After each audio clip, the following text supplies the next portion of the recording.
Split the defense.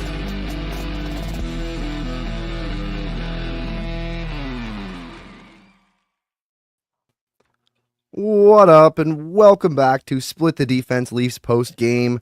I'm Jordan Webster with Craig Pearce. Kids table today. No Ted in our production background, so if there's technical difficulties, that's his fault. Yeah, He's not here. that's right. Simple as that. What a wild game. Game number 60 for the Toronto Maple Leafs. Leafs win in overtime, 6-5. Willie calls game. What a snipe. So much action to talk about. What an afternoon game. Like, they did not disappoint today, did they, CP? No, that's exactly how you want an afternoon Sunday game to be. At least 10 goals. Otherwise, I'm falling asleep on the couch probably if this is a 2-1 game. So, yeah, perfect game to not have Stolars in. And, yeah, give away 5 goals, but at least it was entertaining. So, yeah. At least it was entertaining. All right, let's break this bad boy down. So starting off the game, the birthday boy scores the first goal of the game. Max Domi turns 30 today. He also took 2 penalties in the first period. Yeah. So the third line strikes again. They look good. They're lethal. But, you know, do you call that good or bad from Max Domi today? It's a little bit of give and a little bit of take. I'm not sure if the goal makes up for the offensive chances that his line gave up and the 2 penalties that he took in the first period. Yeah, it's the line in general is a little tough. It's a little give, a little take. And today it was more take than give. But it's nice just to see Domi get on the board, you know, like just feeling for him as a person, like coming here and, you know, putting his whole, like his entire life is basically invested into this team. And so you just want the best for him. And so to hear that he hasn't scored since December, and like we've all felt that.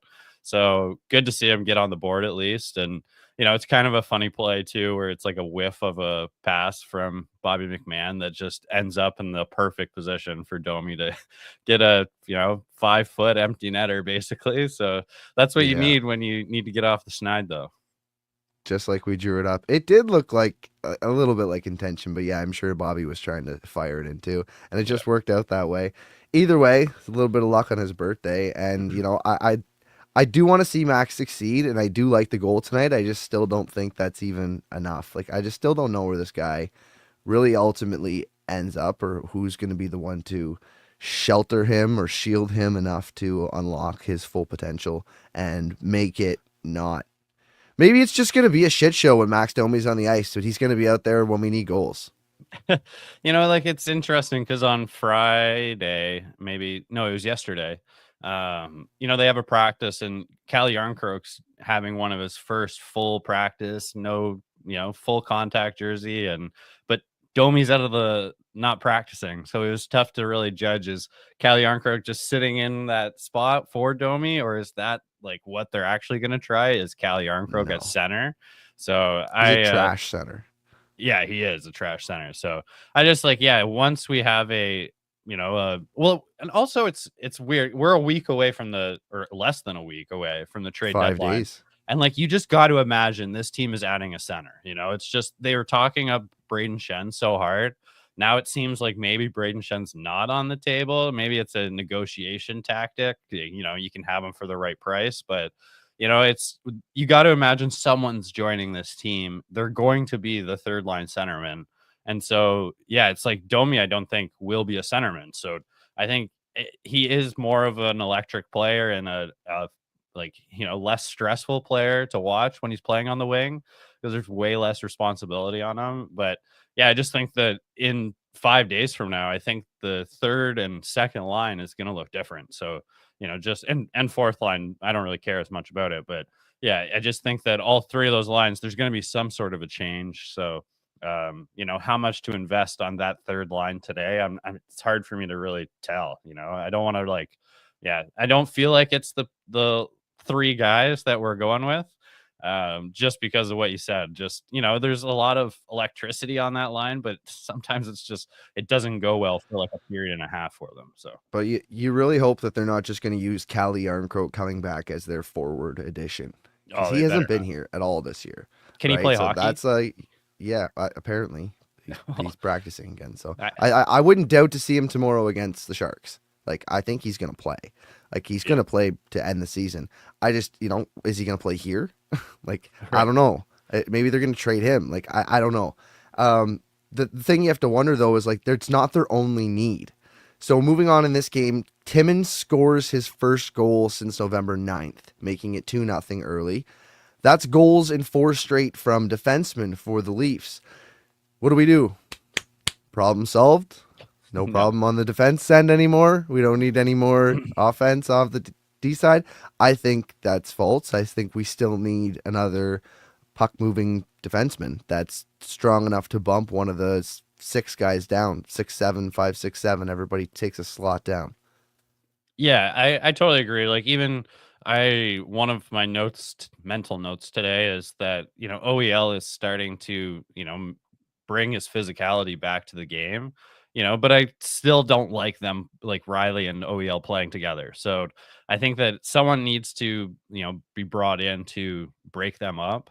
And however that works, but it's also the defense just looks kind of terrible without Tanev in the lineup. And so it, like, the last 2 games just have not been pretty defensively, and it just proves how much that guy means to this lineup. But yeah, I think, if you could go out and get someone like a like, I don't know, it's like, I just still think you just need to think about, like, what the market has and what it's, what you can actually bring in, and it just needs to be the best defenseman to me. Like, if it's a two-way guy that gets to play with Morgan Riley, then fine. But if it is just the best shutdown guy to put with Morgan Riley, like, that's what's always worked. I think that they'll end up going back to something like that, where you have more of a shutdown type of guy. OEL moves down, and maybe he can provide more offense if he's not being relied on more with tough, defensive matchups. Maybe. I think OEL is what he is. Like, I don't know if you're going to... I still think you need somebody to fill that role more than a shutdown defender for Morgan Riley. I'd much rather see somebody else who can move the puck with Morgan Riley than a shutdown defender at this point, just to have a juggling act even. Like, we have enough guys who can play defense. Like, we've got, Philip Myers is holding his own. He's not looking bad. We've got, like, Benoit can do it. We've got, who else do we have kicking around? I mean, there's a few guys that have been in and out of the lineup that can play defense, and it's still been a spark that you're missing on the back end. Goals facilitated, shot that goes in the back of the net. Now, Philip Myers could be one of those guys. That guy's got a rocket. He broke the shit out of his stick tonight. Yeah, he actually he does could have be a one of rocket those a guys. shot. Yeah, I think that, like, if you put like Myers with OEL, that's a really nice third pairing, and then, but yeah, like, I don't really want a puck mover, though, to go with Riley. It's never worked, and he's always been a, like, liability. Maybe not necessarily a puck mover, but what about a guy who can score goals like Colton Parayko? Now, obviously, we're not going to get Colton Parayko unless we trade, like, Matthew Nyes, and that's not happening. In the back of my head, every time we were talking about Braden Shen, in my mind, I was just like, can we just get Colton Parayko? Because, like, that guy's way better, and he's huge, and he just proved just how great he is at doing all the little things at the Four Nations. And yeah, I love Colton Parayko. Like, watching him at Four Nations, he was one of my favorite players. He's a perfect defenseman to me, and he's just not really known about because of where he plays, but. Yeah, if St. Louis is out of the question, that's one of the guys that they're not going to want to part with. He's part of their future. Like, you could go out, like, Robert Thomas would be just as likely to move than Colton Parayko, I think. So, but a guy like that, like, I don't know, like, okay, this is crazy. And I know you're going to laugh as soon as I say it, but I just want to throw it out there and see what you think about this. What about Rasmus Ristolainen? No. Just straight up. Not a fan. He's a lefty too, isn't he? Oh, is he a lefty? I always thought he was a righty. Oh, that shuts that down right away. Yeah. No, and I'm not a fan. No, there's no. Not many people are. Like, when he had potential. Now it's just what he is, and it's not. I don't like Rasmus Ristolainen's game. He's not very good at playing defense. Like, whatever else he does, puck moving, and he's big guy. Yeah, but he's not very good at playing defense. Like, he gets walked a lot. But So, like a guy that can move the no. puck is very rarely really good at defense. Like those are the guys you got to It's pay like true, too. $8-9 million. So yeah, you It's kind of true, have to too. pick one or the other. Like But what does Rasmus Ristolainen make? Like, he's not cheap, super no, but cheap, like and Philly I is can't not going to imagine he'd be. be super cheap to acquire. Well, I think he wouldn't be that expensive to require. He is just Rasmus Ristolainen. He's not, anything Yeah. really special. So I think and Philly's not looking at winning, I don't think, like next year or the year after. And I think he only would have a year or two on it. But I think that would be, I don't think that he's going to be the guy, especially because I don't really love that. I was just kind of bringing a guy to talk about, but like a guy like that, I think though, like who has size, he's not overwhelming at like anything, but just like, that's going to be, I think, the solution. If it's not Luke Shen, and I'm still on the let's go out and get Luke Shen train because I think it's worked and any Shen you can Well, add to the team is good. over the But hill. No, we he's don't not need that, Luke Shen.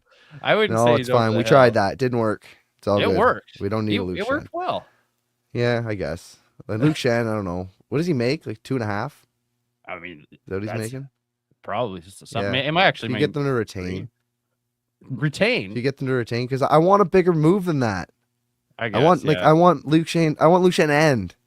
But like, don't I think just it's want Luke Luke Shen Shen. and a forward. Luke Like, and Braden Shen. oh man, that would be amazing. Honestly, I put that in my group chat when Kachuk one of brothers my- versus the Shen brothers. yeah, one of my buddies asked, who's everybody's like dream deadline, and I just said both Shens. I think that it just makes this team such a powerhouse Yeah, in the why not? playoffs, but yeah, I don't know. I still think if you can go and get Braden Shen, I would pay quite a bit for him. Just I know he's a little bit over the hill, but he still provides a little bit of goal scoring, a little bit of just playmaking in general. He can play on a second power play. He's been a captain, but he's just tough as nails. Like just those two guys, like tough Saskatchewan boys. Like I'll take as many tough Saskatchewan boys on my team. All right, Don. Yeah, that's a little gosh. Hey, Get a little grapes. grapey Yeah. over here. Yeah. Yeah. Whew. But All right, back to the hockey game that we just watched. Leafs were up 2-0 when we just stopped talking about it. At that point, they led 13-3 in shots, and they absolutely took their foot off the gas. The Pens pounced on them right away, and they started getting caved in. Now, one thing I will note from the Pens is I don't know who Ryan Shea was, never heard of him till today, but holy shit, can that guy shoot it in the net. And apparently, he's scored in like 3 games straight now. Pens suck. Wonder what it costs to get me a Ryan Shea. I like that guy's shot, but he's lefty too. yeah. Then there was a second goal. I think it was Raquel. It was off the backboards and then came out back in front of the net. And Wool kind of overplayed the shot. Like you'd see, God, one of the goalies that Hansar passed to. And like Matt Murray, Samsonov, maybe even a Campbell, where he jumps to the right when it's like 6 feet, shot 6 feet away from the net. And then that leaves him very susceptible and open to the goal on the other side because he's not able to get back across and the puck bounces around the net. And that's hockey. It's rubber. So he gave up that goal. I really didn't like his play on that goal, and I really didn't like the third goal either that he gave up. It was a Crosby shot, I will say that, like one thing, but I still didn't like the way that it went in. Like he has to have that goal there. It just went by him. Like he wasn't screened. It was just, what do you just say? Oh, well, it was Sidney Crosby. Like it wasn't a particularly threatening shot. It just went by him. And, people are calling out Wool on Twitter. So I really want to hear what you think about Wool in all of this. Steve Dangle had a great tweet. And he says, at what point do you pull Wool and play him against the Sharks tomorrow instead? He says, I'm a huge Wool guy, but he doesn't look right at all. And in my notes, I said not loving Wool on goals 2 and 3. What was your thoughts on Joe Wool? And do you think that he had an off night tonight? Or do you think that's just kind of the way the game was? It definitely wasn't his best night. There's no question. I liked what I forget if it was the second intermission or or first or second intermission, but like Wool has really great games, and then once in a while he mixes in one of these C or D grade games, and tonight was definitely that. The thing is, like, I don't see the point in going on Twitter and calling him out and everything when like we have two great goalies, or we have two goalies, I should say, and one of them is amazing. And so he's not that guy, but I still think he's so young. Like, why just attack the guy when he's under contract, he's going to be around, and he's shown that he has, a he can be an amazing goalie, and like goalies take a while to be able to be super consistent. And then I don't see the point of jumping all over him. It's looking more and more like he's not the playoff goalie. Like, I'll say that. That's pretty obvious. Yeah. But what's wrong with that? Well, Like, most teams go with and you know one what? goalie. He's still dope, and he's not looking Yeah, like he's the playoff goalie. Like, it's not like he's doing exactly. a bad job. It's just No. the other guy's really fucking good, and he's not 22 or 23.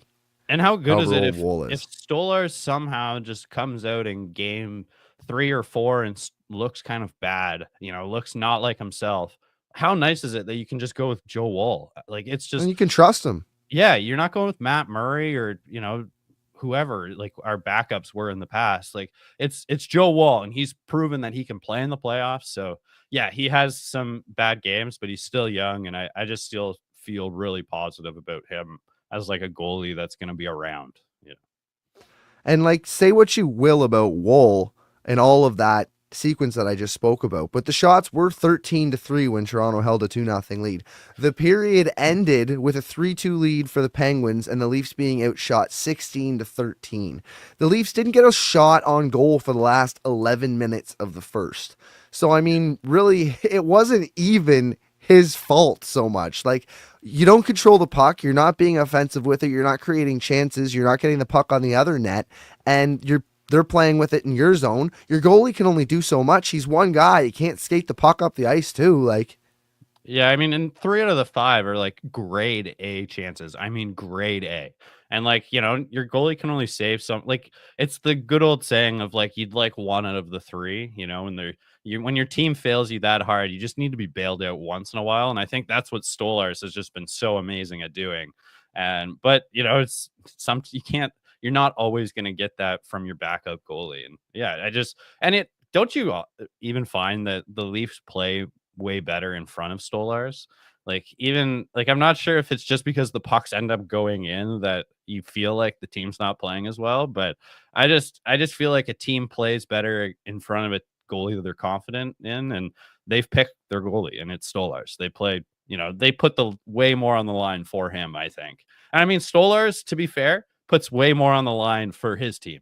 So there is a bit of give and take there. There's no question Stolarz has and way more and battle. and in a good way. Like, I can't even word this properly, but like Joseph Woll overreacting tonight and pushing way out of the net to try and make that save on a puck that was like literally 6 feet wide of the net on the second Yeah. goal. Now that's not the kind of battle we need.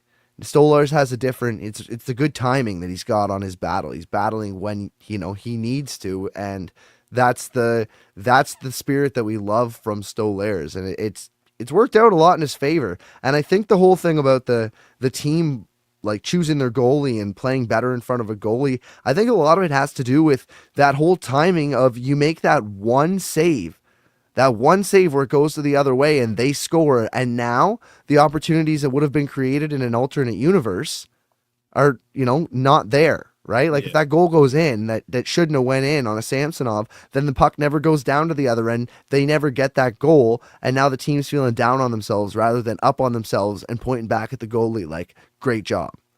So, Yeah. I'm sure there's been a lot of moments like that have just built up to this point. And Berube said, like, for the first time all season, he's went with, I want to play both guys, go with the hot hand, and we got two good goalies. But for the first time now, he's mentioned, like, we want one guy to go into the playoffs.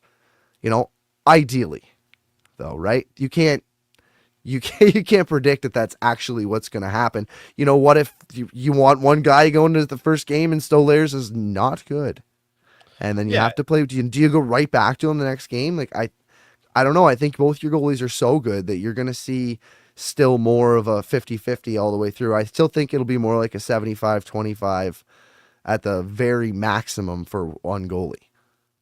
I mean, once we get to the playoffs, I do kind of see them just going with Stolarz.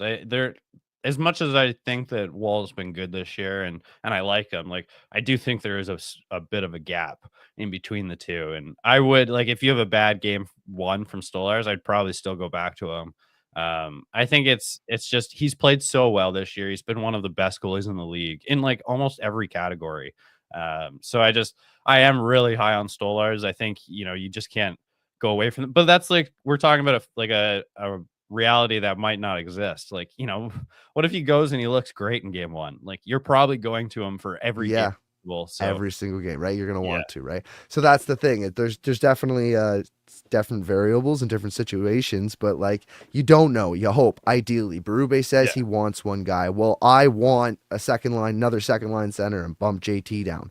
But that's just not what's gonna happen, right? Like yeah, we want, but we'll see what happens. And I'd love Stolarz to just be the out guy. Like you can tell right away he's the guy, and you're going to play him for all 16 wins and whatever losses that you get all the way to the cup. He's the guy you ride.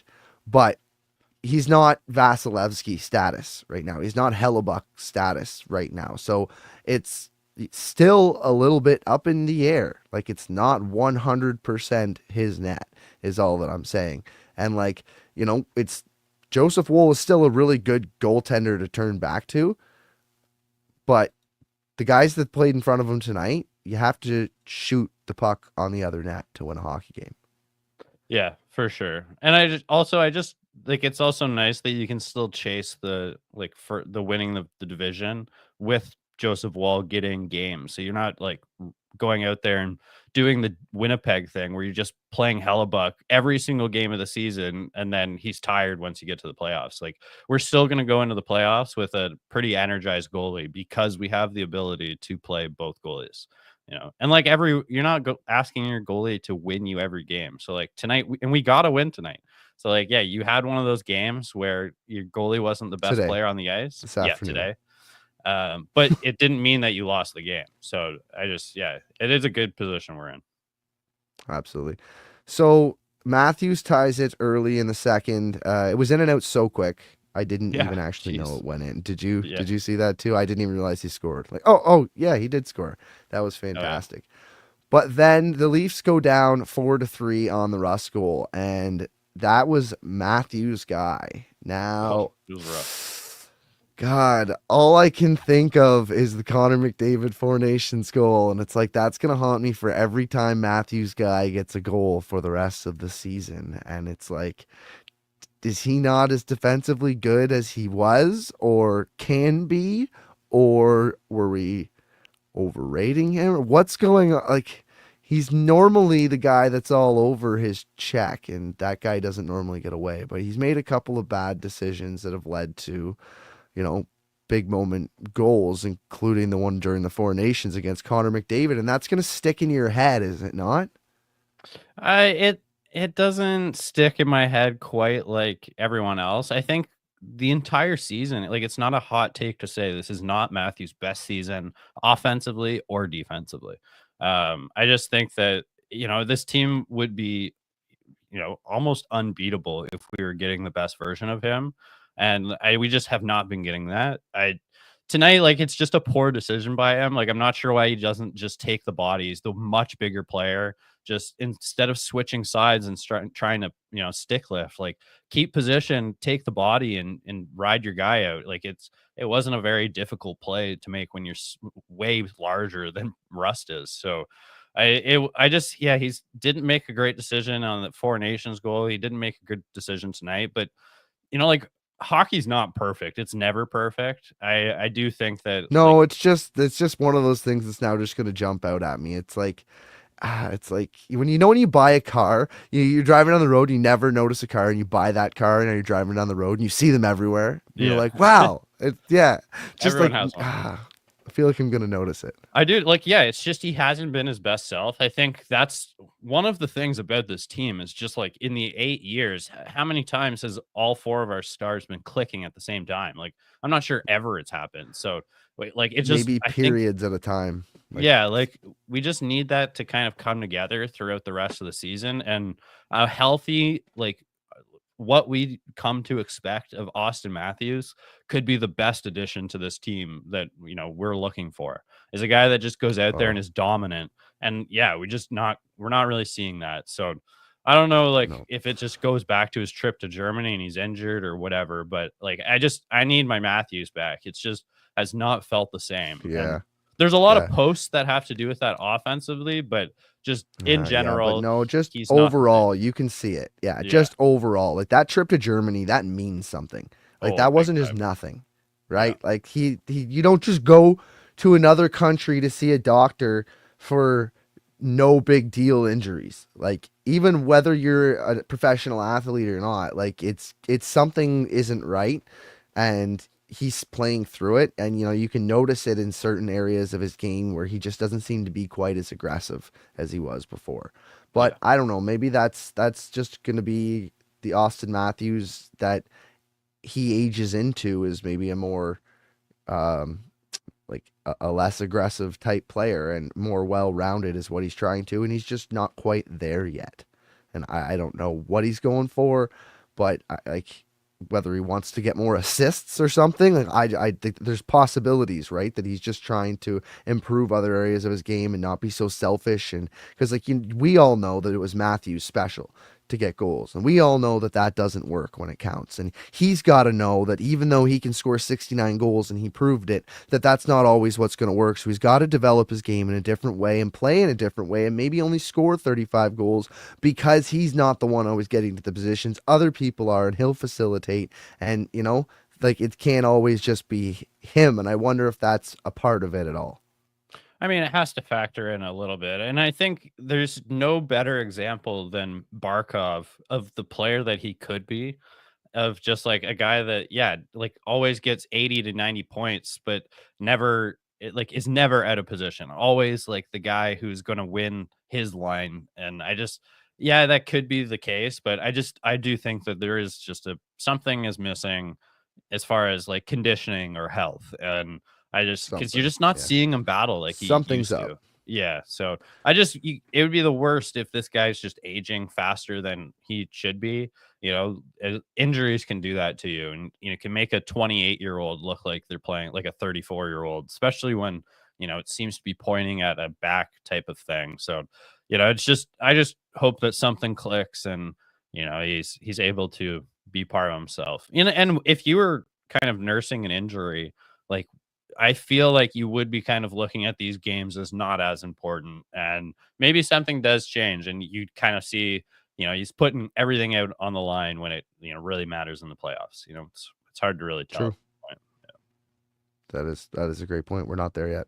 So JT tonight has a nice. He flips the script with Willie. He has a couple of breakaways tonight and scores on one of them. Has 5 points in his last 5 games now. JT's still got it, man. Like when we signed that contract for John Tavares, I was like, as everybody was, skeptical, like that it was a long contract and like that he would even be here at the end of it, and wondering how like it was all going to work, right?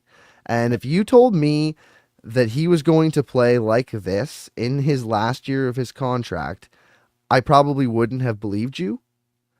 And if you would have shown me proof in some way from the future, I still would have been just as shocked back then as I am now, even seeing the player that he was then.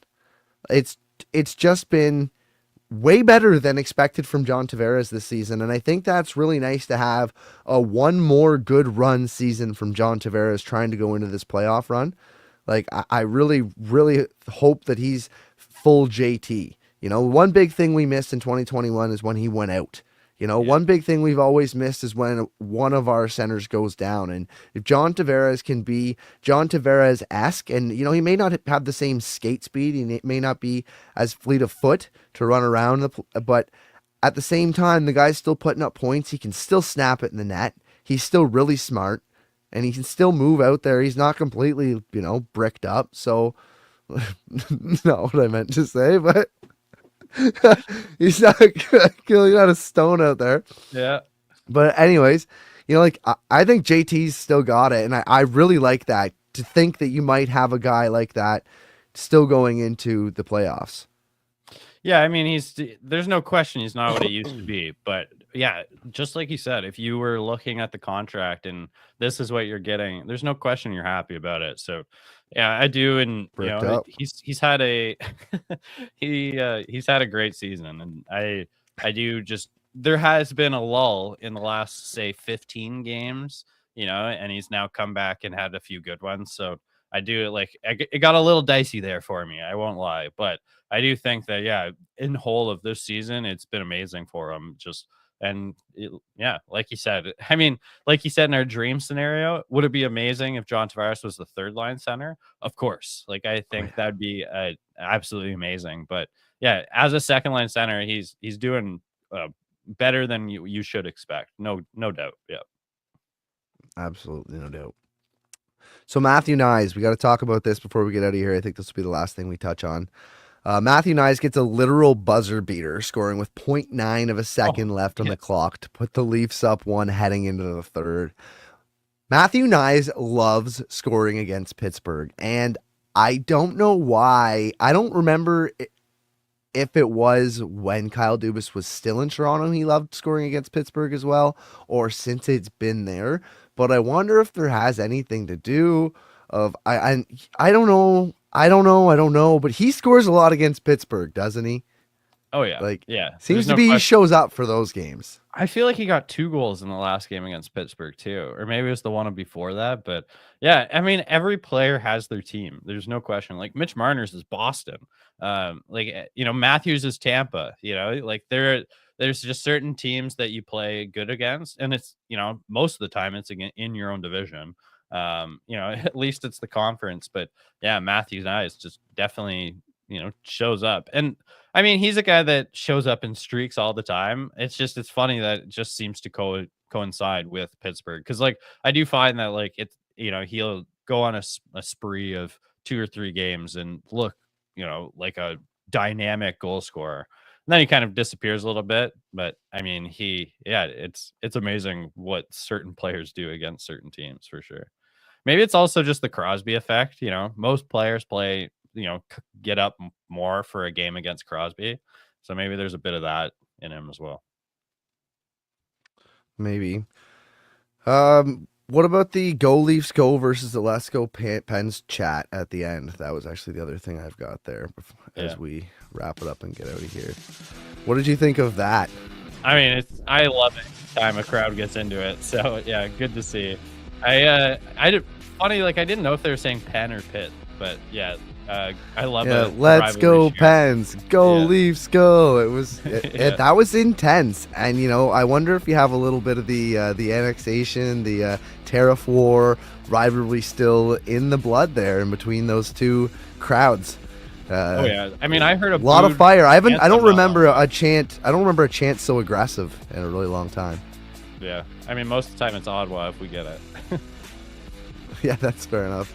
All right, well, let's wrap this sucker up. We're back tomorrow. It's 7:30 game on Amazon Prime against the San Jose Sharks. And we will be back after that game.